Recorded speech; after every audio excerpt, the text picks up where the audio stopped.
Masayang araw po mga ka-PL. Dumating na ang tamang panahon. Ha? Nagkakaipitan na po sa ombudsman mga kababayan. Ang ginigisa ngayon o ang nasa hot seat ngayon sa ombudsman mga kababayan, walang iba kundi si dating Speaker Martin Romualdez. Ayan na. Ha? Kakanta na kaya si Romualdez? Dahil iniipit na siya ngayon ng ombudsman?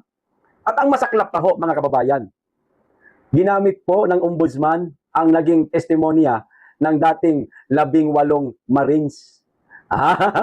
Na ayon na rin sa mga naging testimonya ng dating 18 Marines ay hindi lamang si Speaker Martin Romualdez ang mga nakatanggap ng pera mula sa flood control.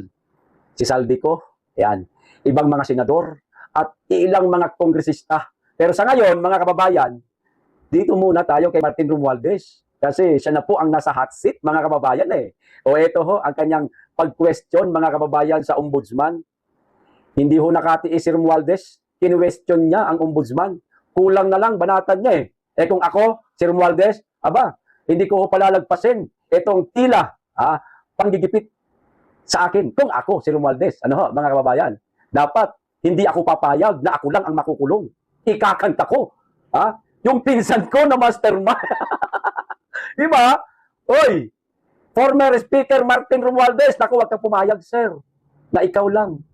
Ikanta mo lahat ng mga nalalaman mo. Kasi hudang kasama ang pinsan mo, ikanta mo na. O ito ang sabi niya, gawin natin ang tama. Ayan na. Pumalag na nga.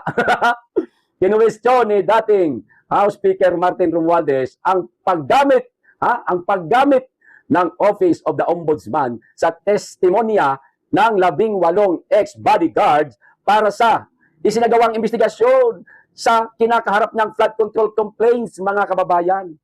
Ombudsman, baka makalimutan ho ninyo, sir, mga madam, na ang testimonya nitong 18 dating Marines ay hindi lamang po si Martin Romualdez ang mga nakatanggap ng maleta at sangkot sa flood control scam.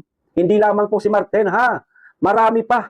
Kung iniimbestigahan ho ninyo si Martin Romualdez gamit ang mga naging testimonya ng 18 ex-Marines, papaano ho yung iba ng mga politikong sangkot sa flood control scam?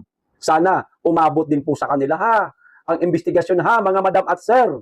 Masaya kami sa ginagawa ho ninyo na, ayan na, iniimbestigahan nyo na si Romualdez, pero meron pa pong ibang mga mambabatas.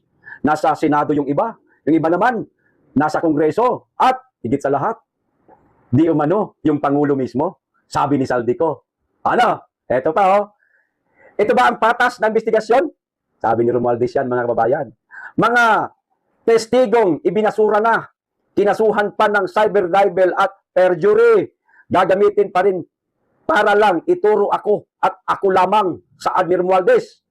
Pinasusumitin na ng ombudsman si Romualdez ng counter affidavit bilang bahagi ng preliminary investigation sa kinakaharap niyang plunder, direct and indirect bribery, mga kababayan, graft at money laundering complaints. Ayon po ito sa isang balita, mga kababayan. Ayun na nga, para kay Martin Romualdez, hindi daw po patas, mga kababayan, ang isinagawang investigasyon ng ombudsman.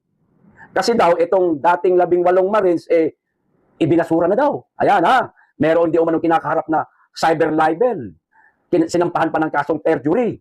Hindi daw nararapat na gawing testigo o paniwalaan yung kanilang mga naging testimonya. Ikaw naman, Martin Romualdez, parang hindi mo naman alam ang laro ngayon.